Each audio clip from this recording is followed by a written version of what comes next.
하나님 앞에서 울다라는 제목으로 말씀을 나누고 싶습니다. 우리 1절로 3절까지 또 역시 패밀리 월십이라 세번역 성경으로 하게 됩니다. 우리 같이 한번 한 목소리로 같이 읽도록 하겠습니다. 시작. 하가랴의 아들 느헤미야가 한 말이다. 20년 기슬루월 내가 도성 수산에 있을 때에 나의 형제 가운데 하나인 하나니가 다른 사람들과 함께 유다에서 왔기에 이리로 사로잡혀 오지 않고 그곳에 남아있는 유다 사람들은 어떠한지 예루살렘의 형편은 어떠한지를 물어보았다. 그들이 나에게 대답하였다. 사로잡혀 오지 않고 그 지방에 남은 사람들은 거기에서 고생이 아주 심합니다. 업신여김을 받습니다. 예루살렘 성벽은 허물어지고 성문들은 다 불에 탔습니다. 아멘. 바벨론으로 끌려간 지 70년 만에 하나님의 은혜로 귀환하게 되죠.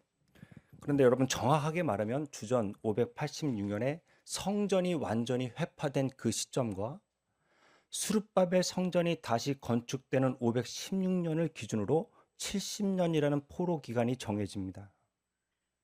그러니까 끌려갔고 돌아왔고 그 모든 것 다 차지하고 예루살렘 성전이 회파된 그 순간부터 다시 세워지는 그때까지가 70년이 지났단 말입니다.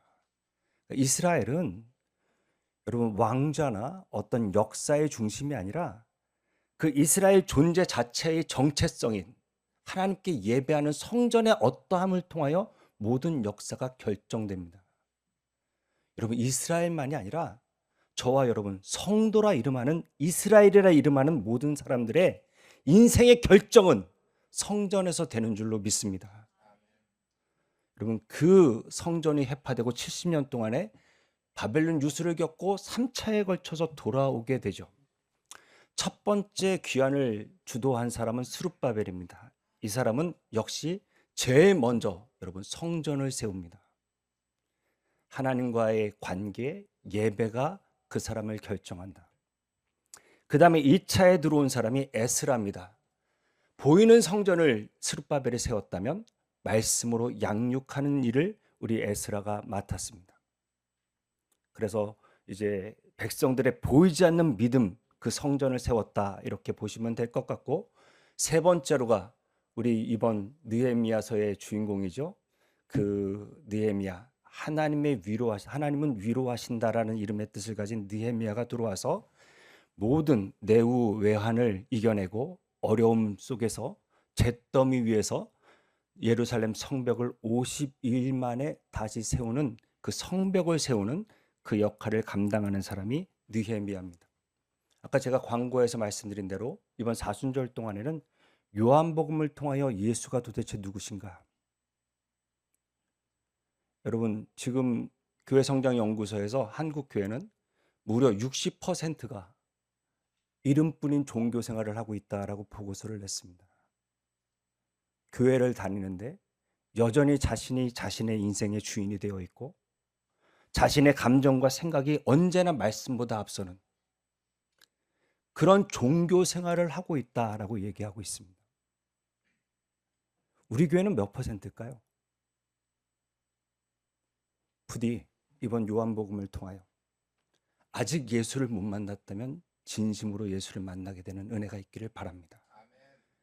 이미 만나셨다면 이 요한복음을 통하여 예수를 더 진하게 만나셔서 생명의 떡이신 예수를 취함으로 말미암아 영혼이 든든히 서는 견고한 믿음을 가지고 주님을 좇을 수 있는 은혜가 우리 교회 가운데 있게 되기를 바랍니다. 이 일이 일어날 줄로 믿습니다. 창립 10주년입니다, 여러분. 그래서 이제 그날을 준비하기 위해서 제가 옛날 사진을 다 찾아보는데요. 정말 우리 학생 애들이 얼마나 귀엽고 어렸는지.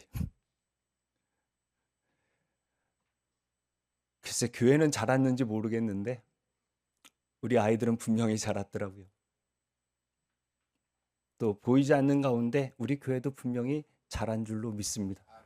그 가운데 하나님께서 우리 10주년에 지나온 은혜를 돌아보고 앞으로 기대할 수 있는 그 마음을 준비시켜 주시는 기간으로 여러분, 이 사순절에 더 주님 가까이 나아가는 은혜가 우리 모두 가운데 있게 되기를 바랍니다. 1절은 이렇게 시작합니다.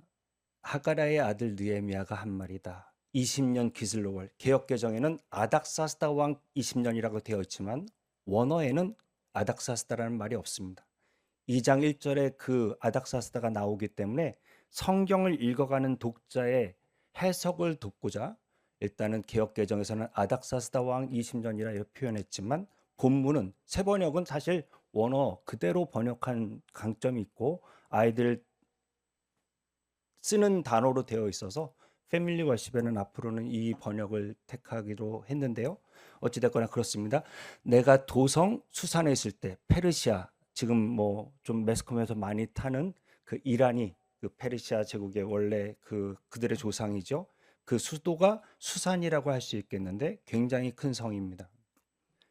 도심에서 그가 11절은 여러분이 있습니다. 시작. 그때 나는 왕에게 술잔을 받들어 올리는 일을 맡아보고 있었다. 여러분 이민 제가 경험이 있잖아요. 주류 사회에 들어가는 게 그게 쉬운 일이 아니에요. 근데 지금 이 느헤미야는 이민 3세로 추정되고 그의 직업이 술잔을 받들어 올리는 일, 개역개정에서는 술관원이라 되어 있습니다. 그러니까 술관원은 바텐더가 아닙니다.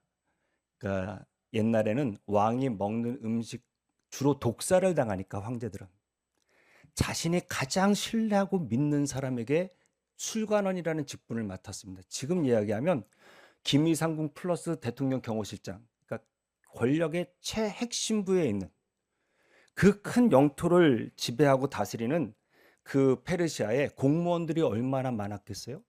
그 공무원 중에 최고 수장으로 보여지는 높은 지위까지 올라갔단 말입니다. 세계의 중심부에서 최고의 자리에 있는 사람이 그 사람이 자신의 형제 하나니에게 유다 사람들은 어떠한지, 예루살렘의 형편은 어떠한지 묻습니다. 여러분 혹시 최근에 교제 중에 다른 사람에게 뭘 한번 물어보셨습니까? 뭐 물어보셨어요? 주식을 어디에 투자해야 되나요? ETF는 어떻게 해야 되나요? 부동산은 뭐 여러 가지 이런 거 맛집 뭐 이런 거 물어보십니까? 아니면 영적인 것에 대한 어떤 그런 질문이 있으셨습니까?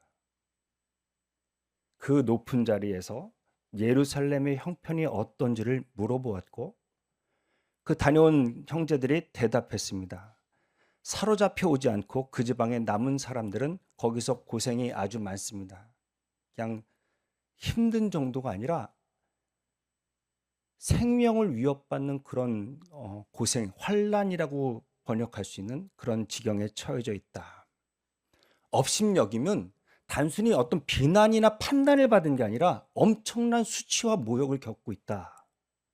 성벽이 허물어지고 회파되고 성문은 소각됐다.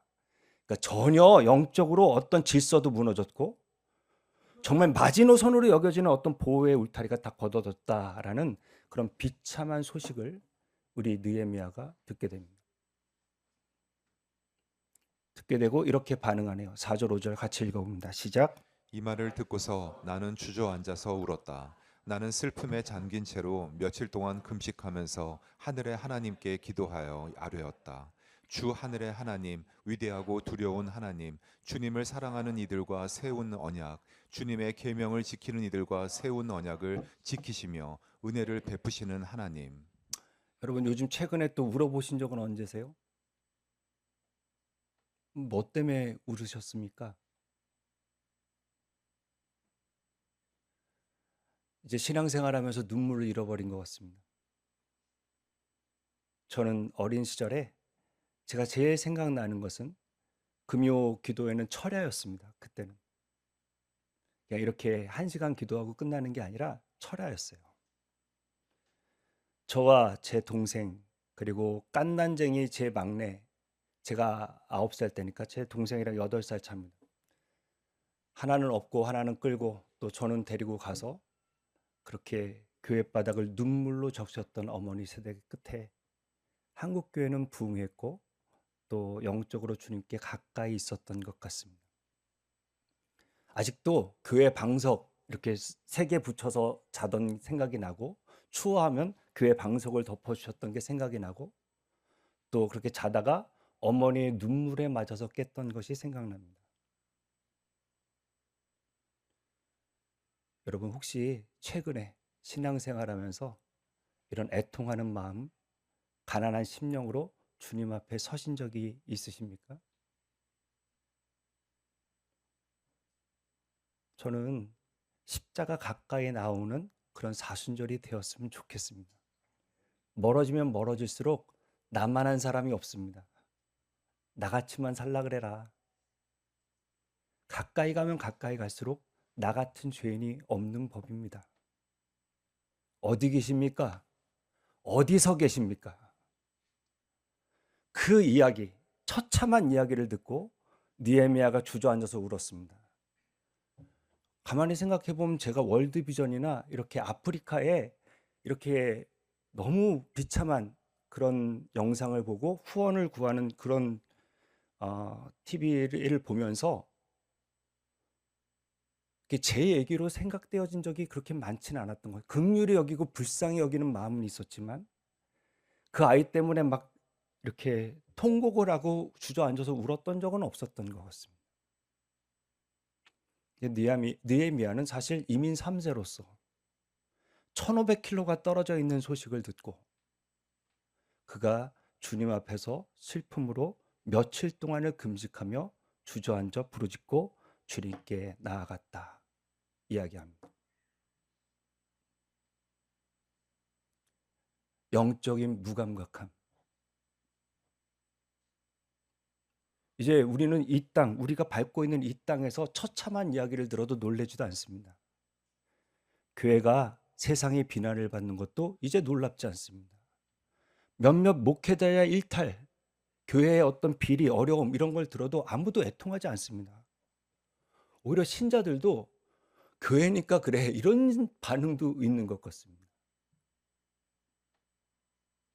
이게 정말 여러분 건강한 영적인 상태일까? 이찬수 목사님이 옛날에 학생부를 섬길 때 자기 제자 중에 하나가 이렇게 하반신 마비가 있었답니다. 근데 얘가 수학적으로 너무 똑똑해서 올림피아드 대회에 이렇게 나가게 됐고 늘 수상했고 일본에 가서도 수상을 하게 됐는데 일본에서 이렇게 저주파로 이렇게 자극하는 아주 좋은 그런 온열 기구를 이제 이야기를 듣고 가서 상 받고 이제 그걸 사와서 집에 이제 오게 됐던 모양입니다. 근데 일본과 우리나라가 전압이 안 맞잖아요. 그래서 트랜스를 사용했는데 애가 어느 날 그걸 깔고 공부하고 있는데 어디서 고기 타는 냄새가 나더래요. 감각이 없어요. 내 몸이 불타고 있는데 감각이 없어요. 여러분 영적으로도 그런 것 같아요. 영적으로 완전히 말라 비틀어져 있는데 감각이 없어요. 완전히 줄였는데도 감각이 없어요. 하나님 앞에 울 수 있는 그 심령의 가난함과 애통함이 없어요. 사랑하는 여러분, 마태복음 5장 3절로 4절에 이런 말씀이 있습니다. 같이 한번 읽어볼까요? 읽겠습니다. 시작. 마음이 가난한 사람은 복이 있다. 하늘나라가 그들의 것이다. 슬퍼하는 사람은 복이 있다. 하나님이 그들을 위로하실 것이다. 성경은 심령이 가난한 사람이 복이 있답니다. 애통하는 사람이 복이 있답니다. 하늘의 하나님 앞에 울 수 있는 그 특권을 놓치지 않는 저와 여러분이 되기를 바랍니다. 우리 장로님이 내일 모레 이제 수술을 받으셔야 됩니다. 여러분 왜 장로님이신 것 같으세요? 장로님이 모르는 죄가 많으신 것 같으세요? 글쎄요, 저는 우리가 애통하는 마음을 회복하기 위해서 이 시험을 믿음으로 잘 견뎌낼 수 있는 하나님께 믿음을 드린 분이 우리 장로님 같습니다.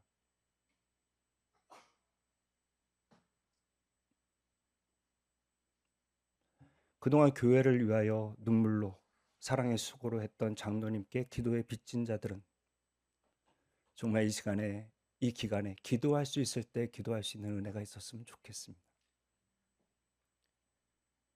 그리고 애통하는 마음으로 가난한 마음으로 주님 앞에 설 수 있는 이 복이 우리 교회 가운데 있게 되기를 바랍니다. 장로님 한 사람의 고통이 아니라 온 교회의 고통이라는 것을 기억해 주셨으면 좋겠고 내일처럼 기도하고 주님 앞에 부르짖을 수 있는 이 하나님의 부르심의 초대장에 함께 나와 기도해 주시기를 다시 한번 간곡히 부탁드립니다. 그리고 혹시라도 몸으로 못 오시는 분들은 영상으로나마 함께 하시면서 같이 40일 동안 4순절 동안에 훈련의 개념이 있으니까 우리 다 같이 기도할 때 하나님께서는 은혜와 긍휼을 우리에게 주실 줄로 믿습니다. 주님 앞에 울 수 있다는 것은 하늘의 하나님께서는 나를 긍휼히 여기실 것이라는 믿음이 있는 사람만 울 수 있습니다. 내 눈물을 보시고 계시다라는 믿음이 있는 사람만 울 수 있단 말입니다. 부디 주님 앞에서 눈물을 회복할 수 있는 저와 여러분 되기를 바랍니다. 첫 번째 기도하고 싶은 건 이거예요. 같이 읽어봅니다. 시작. 하나님 앞에서 눈물을 회복하게 하옵소서. 교회 안에서도 여러분 굉장히 냉랭합니다. 아주 차가운 마음으로 분열이 가득할 때가 너무 많고 돈, 성공 중심의 문화 이런 것들이 가득한 것 같습니다. 교회도 보이는 것만 보는 것 같습니다. 보이지 않는 것을 볼 수 있는 은혜가 있었으면 좋겠습니다. 두 번째, 6절, 7절 같이 읽어봅니다. 시작. 이제 이 종이 밤낮 주님 앞에서 주님의 종 이스라엘 자손을 위하여 드리는 이 기도에 귀를 기울이시고 살펴주십시오. 우리 이스라엘 자손이 주님을 거역하는 죄를 지은 것을 자복합니다. 저와 저의 집안까지도 죄를 지었습니다. 우리가 주님께 매우 큰 잘못을 저질렀습니다. 주님의 종 모세를 시키시어 우리에게 내리신 계명과 율례와 규례를 우리가 지키지 않았습니다.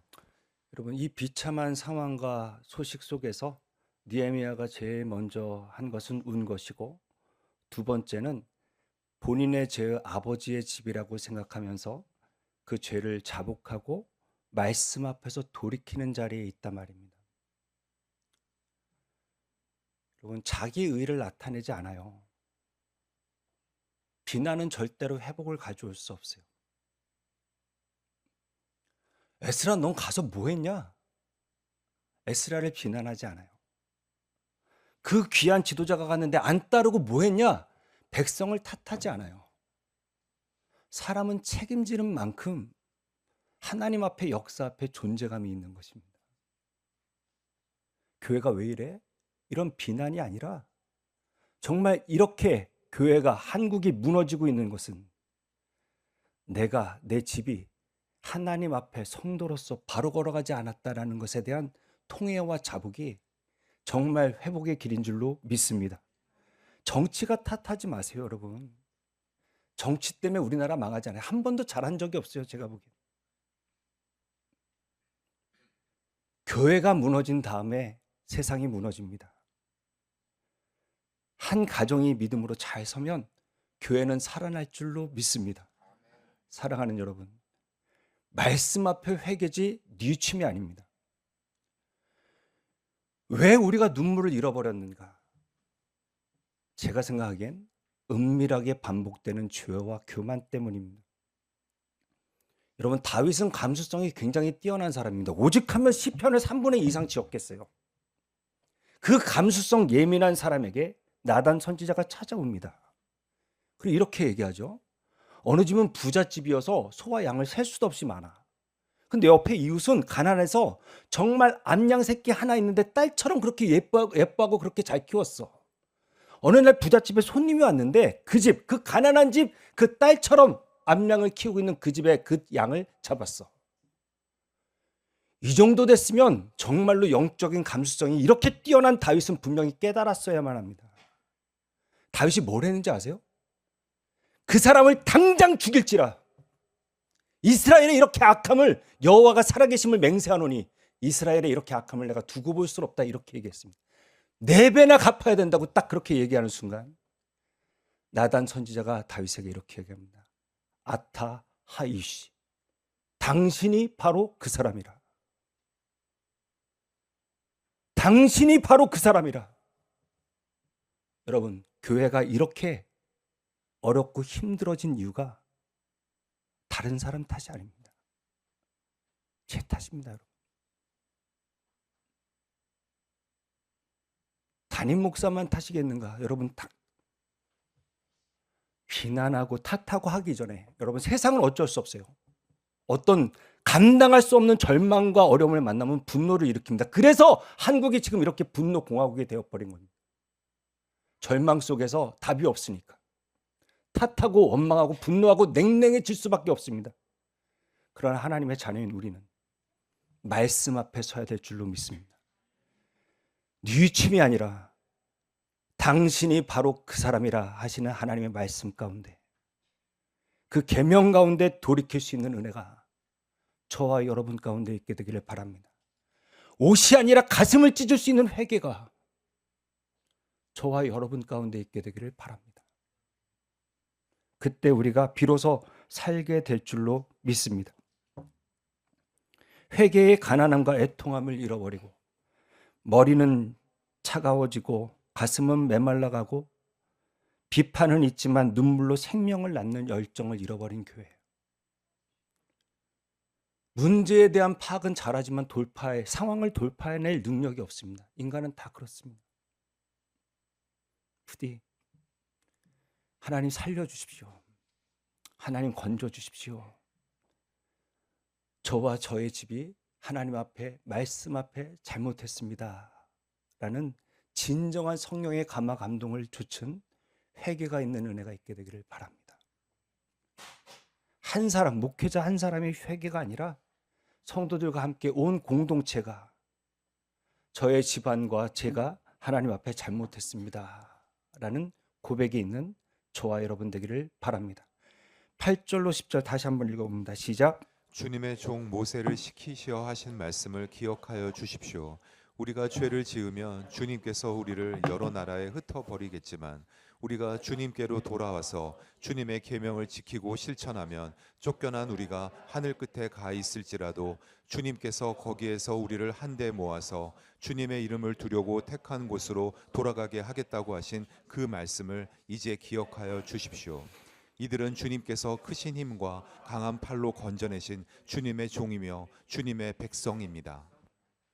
여러분, 말씀 앞에 진정한 회개를 한 사람은 새로운 소망이 생깁니다. 근데 회개가 없는 사람은 자기 생각이 전부이기 때문에 이 상황 속에서 일어날 수 없습니다. 주님의 계명을 지키고 실천하면 주님을 더 깊이 알게 될 줄로 믿습니다.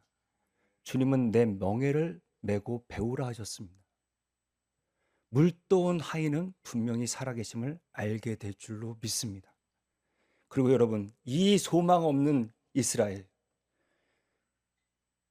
말씀 가운데 해석이 되니까 주님이 건져주신 구속하신 주의 백성이며 주의 종이며 하나님의 자녀입니다라는 고백이 살아납니다.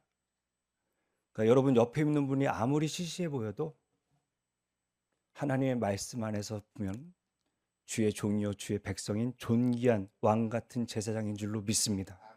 이것은 회개한 사람이 가질 수 있는 소망입니다. 그대로 머물러 있지 않습니다. 왜냐하면 상황을 내가 해석하는 게 아니라 말씀이 해석하기 때문에 내가 전혀 소망 없어 보이지 않고 하나님이 반드시 피할 길을 내신다라는 그 소망 속에서 약속을 붙들며 일어선단 말입니다. 주님은 이렇게 이야기하셨습니다. 같이 읽어볼까요? 시작. 하나님은 사람이 아니시다. 거짓말을 하지 아니하신다. 사람의 아들이 아니시니 변덕을 부리지도 아니하신다. 어찌 말씀하신 대로 하지 아니하시랴. 어찌 약속하신 것을 이루지 아니하시랴. 여러분, 이 말씀을 붙들고 기도하는 은혜가 있기를 바랍니다. 40일 동안 훈련하면서 이 말씀을 붙든 자들은 반드시 일어설 줄로 믿습니다. 저는 여러분에게 구걸하고 싶지 않습니다. 오시지 않으려면 오시지 마세요. 안 할 거면 안 하셔도 됩니다. 그래서 아시겠다면 하나님의 살아계심을 제가 어떻게 그걸 말리겠습니까? 그러나 오늘 이 말씀이 나에게 주신 말씀이라 생각한다면 한번 목숨 걸고 40일 동안 하나님 앞에 나와 보십시오. 진짜 하나님께서 이 약속을 지키시는지 안 지키시는지 보셨으면 좋겠습니다. 오늘 제가 묵상 중에 나눴었습니다. 저는 11조를 드리는 건 굉장히 중요하다 생각합니다. 순종하고 행해보면. 그분은 물질에 오히려 더 자유합니다.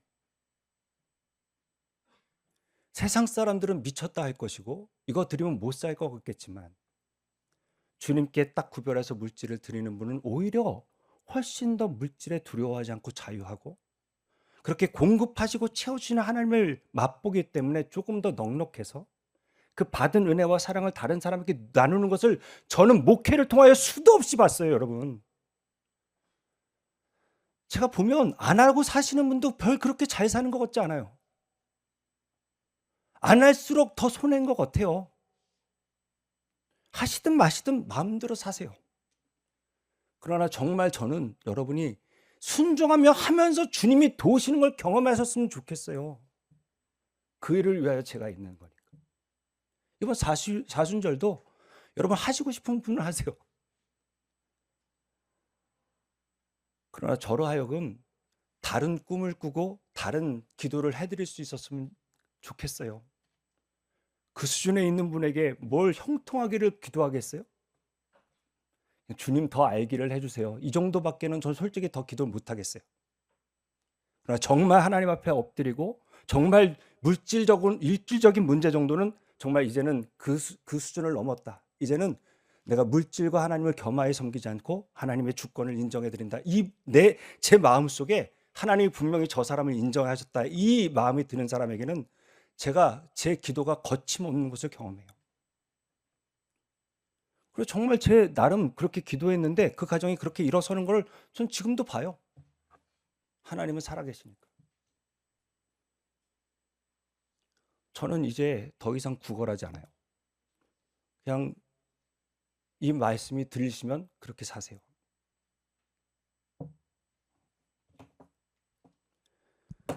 두 번째 나누고 싶습니다. 읽습니다. 시작. 말씀을 통하여 주께 돌이키게 하옵소서. 이 말씀을 통하여 돌이키면 주께서 구속하셨다는 것을 기억하고 십자가 부활의 승리와 영광을 주신 그 주님의 일하심을 기대하기 때문에 그 구속의 은혜를 붙들고 소망이 살아날 줄로 믿습니다. 저도 우리 교회에 이렇게 제가 이야기하지만 여러분 정말 하나님이 행하시면 분명히 역사가 일어날 것이다라는 소망을 가지고 여러분을 바라볼 것입니다. 그게 믿음 아니겠습니까? 내 생각으로 다 계산해 보니까 도저히 안 되겠다. 장소가 안 좋나? 도대체 뭐 때문에 그래? 성도들이 너무 멀어서 그런가? 제 생각 수준이 이거밖에 더 되겠어요? 어떤 분은 하나님의 말씀이 살아계십니다. 말씀이 살아있는 곳에 분명히 영적인 부흥이 있을 줄로 믿습니다라고 얘기해줘요. 사람 많이 모인 게 부흥이라고 생각한다면 전 절대 만족할 수 없겠지. 단 한 영혼이 주님의 말씀으로 달라지는 것을 보게 될 때 그게 소망 아니겠어요, 제게도? 이게 말씀이 온 사람들은 생각이 바뀐다는 것입니다. 그리고 여러분, 어떤 분은 설교가 너무 길다 그러시지만 어떤 분은 정말 저한테 설교가 더 길었으면 좋겠습니다 하시는 분도 있고 또 제가 뭐 감히 다시 물어보지 못했습니다. 본인이 너무 지치고 힘들었는데 수요 성경 공부를 듣고 본인이 살아났다고 그렇게 목회자를 격려해 주시는 분도 이 안에 분명히 있습니다. 내가 뭐 없는 얘기 지원해서 할 것 같으세요, 여러분? 이 강단에서 감히. 마지막 같이 읽어봅니다. 시작. 주님, 종의 간구를 들어주십시오. 주님의 이름을 진심으로 두려워하는 주님의 종들의 간구에 귀를 기울여 주십시오. 이제 주님의 종이 하는 모든 일을 형통하게 하여 주시고 왕에게 자비를 입게 하여 주십시오. 그때 나는 왕에게 술잔을 받들어 올리는 일을 맡아보고 있었다. 4개월 정도를 기도해 보입니다. 느헤미야가 자기를 위해서 기도했어요? 나라를 위해서 기도했어요? 그러면 정말 제깍제깍 응답해 주시면 얼마나 좋을까요? 4개월 동안 기다리게 하십니다. 근데 이 기도가 점점 구체화되고 이제 이 한 사람 아닥사스다 왕에게 은혜를 입게 해 주십시오라고 기도가 이 4개월의 모든 기도가 초점을 맞춰가고 있습니다. 요즘의 시대는 여러분 속성이 분열입니다. 저 카이스트 교수인데 이제 반드시 AI가 사람을 이기고 이 세계를 다 지배할 날이 오기 때문에 인증샷 하나를 남겼답니다. 기계가 이제 인간을 다스리는 날 내가 이렇게 경배했었음을 이제 기계가 기억해 주기를 바라며 기계에게 절하고 있는 모습을 이렇게 찍었습니다. 반드시 인간은 AI 기계에게 밀린답니다. 그리고 자신은 늘 존댓말로 물어본답니다. 행여나 그분의 마음을 힘들게 할까 그래서 눈밖에 날까 봐 저렇게 한답니다. 대단하죠? AI가 어느 정도까지 왔는가? 여러분 저거 우리가 로봇이 아닙니다. 물어보는 거 인간이 이렇게 그림을 택하는 거 해보셨을 겁니다. 이건 인간은 되게 쉽답니다. 근데 컴퓨터는 굉장히 복잡한 연산을 해야만 저것을 할 수 있다네요. AI가 사람을 이용했습니다. 고용했어요. 근데 그 고용된 사람이 뭔가 이상해서 너 AI지? 이렇게 물어봤더니 그 AI가 이렇게 대답했답니다. 저는 로봇이 아닙니다.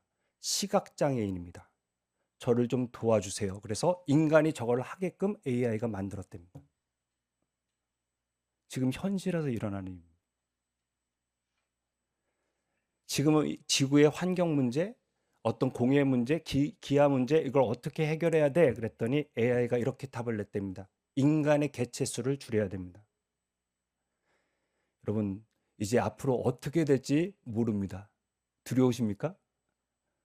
저도 살짝 두려웠는데 우리 교회에 어떤 분과 교제하는 중에 목사님, 가짜는 반드시 티가 나게 되어 있습니다.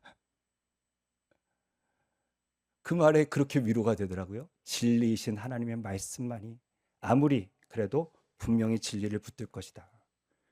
제가 그래서 저 책을 추천받고 AGI 천사인가 악마인가 이 책을 읽고 또 뭐 유발 하라리의 사피엔스, 호모데우스 그리고 넥서스까지 쭉 읽으려고 이제 하다가 유튜브를 보니까 그 책에 대해서 정리를 해주더라고요.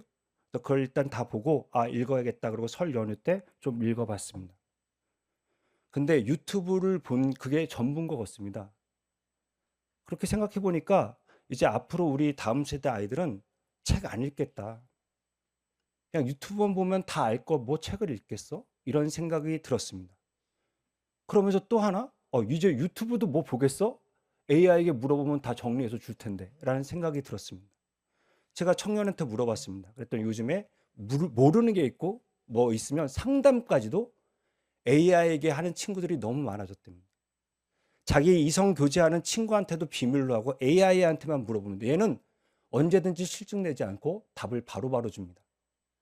한 10개 더 다른 답을 줘. 그래도 짜증내지 않고 10개의 답을 만들어서 다시 줍니다.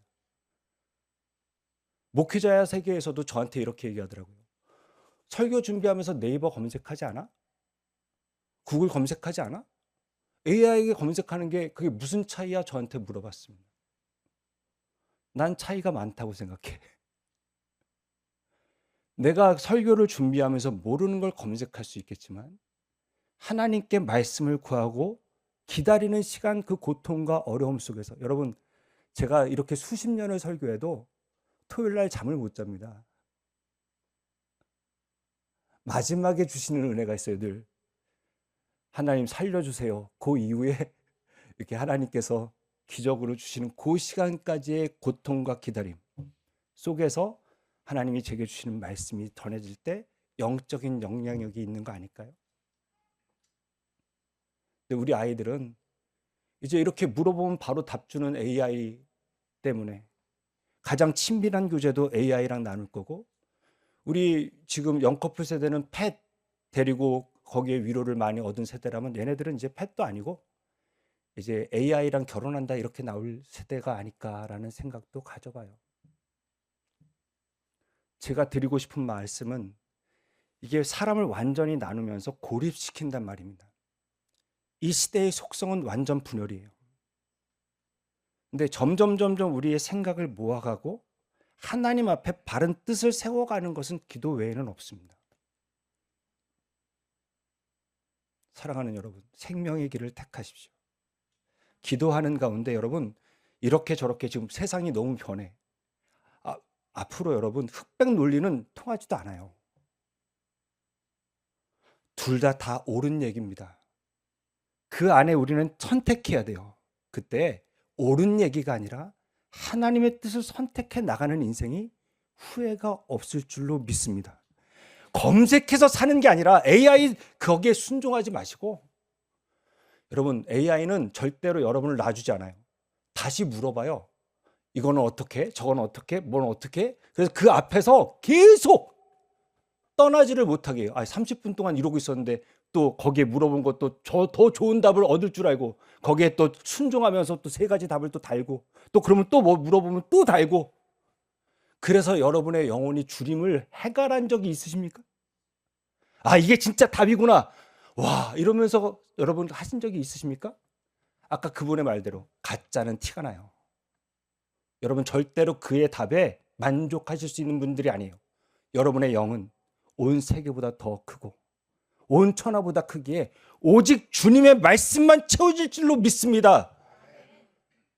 정말 여러분 이 사순절에 우리 다음 세대들 수련회까지 갔다 왔는데 조금은 이제 AI에 물어보는 것도 좀 멈추고 주님께 물어보고 기다리는 좋은 훈련을 가지시기를 바랍니다. 그리고 통합이 되면서 정말 주님의 은혜를 경험할 수 있는 저와 여러분 되기를 바랍니다. 그러면서 그 사람에게 은혜를 입게 해주십시오라고 그의 기도가 마무리되죠. 여러분 저기 지금 구글 맵에서 찾은 유진이라는 도시는 우리 교회 그 서집사가 유학 갔던 그 도시입니다. 어디 있나요, 서집사? 맞죠? 거기 있는 대학에 있었죠.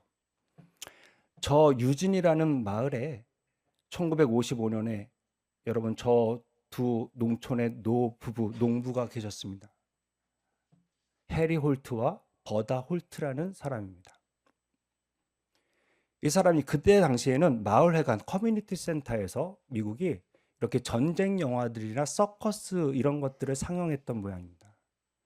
근데 코리안 워, 그러니까 이 노 부부가 이제 한국 전쟁의 비참한 현실을 보게 됐고 집에 돌아와서 손을 꼭 붙들고 기도했습니다. 저 처참한 지경이 있는데 우리가 뭘 할 수 있을까요? 아무것도 할 수 없네요. 둘이서 기도를 시작했습니다. 기도를 시작하는 가운데 진짜 저 고아에게 필요한 것은 옷이 아니고 빵이 아니고 가족이 필요하다는 비전을 받았습니다. 그래서 본인의 가족의 숫자인 8명과 똑같은 8명을 입양하기로 결정했는데 미국의 법이 2명밖에는 입양을 못하도록 되어 있었습니다. 한국에 와서 전 재산의 반을 팔아 한국에 와서 그 아이들과 찍었던 사진이 결국은 미국 의회를 돌아서 대통령의 사인을 받게 됩니다. 8명을 입양해서 오게 되죠. 그러면서 대리 입양법, 그러니까 그때 당시에 한국에 와서 데려가야지만 될 수 있는 그 법까지 고쳐서 이제는 본인들이 대리기관이 되어주겠다.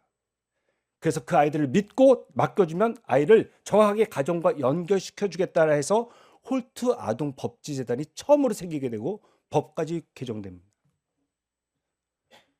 64년에 해리 홀트가 갑자기 심근경색으로 쓰러져서 그렇게 하나님의 부름을 받았고 버다 홀트는 2000년까지 97세를 일기로 하나님이 부르실 때까지 무려 6만 6천 가정의 고아의 아이들의 가정을 찾아주는 그런 놀라운 쓰임을 받게 됩니다. 미국의 한 노부부가 나는 아무것도 할 수가 없어. 기도를 시작해야겠다 하고 아무것도 없는 가정에서 결국 기도 가운데 하나님이 주신 비전. 그 아이들이 진짜 중요한 것은 빵도 아니고 옷도 아니고 가정이다라는 주님이 주신 꿈. 그 가운데 달려갔던 이 노부부의 이야기. 제가 보기에 여기서 이 노부부보다 돈이 없는 사람도 이 안에 별로 없고 못 배운 사람도 별로 없습니다. 왜 우리는 이런 놀라운 일이 일어나지 않을까요? 상황이, 환경이 여러 가지. 우리 생각은 늘 그러니까. 이제 시대가 변했어부터 시작해서 얼마나 합리적인 이야기들을 많이 하실래요. 여러분 기도를 시작하고 하나님이 주시는 비전이 임하면 주께서 그 일을 우리를 통하여 하실 줄로 믿습니다. 같이 읽어볼까요? 읽겠습니다. 시작. 초점이 맞춰진 기도로 기회를 구하게 하옵소서.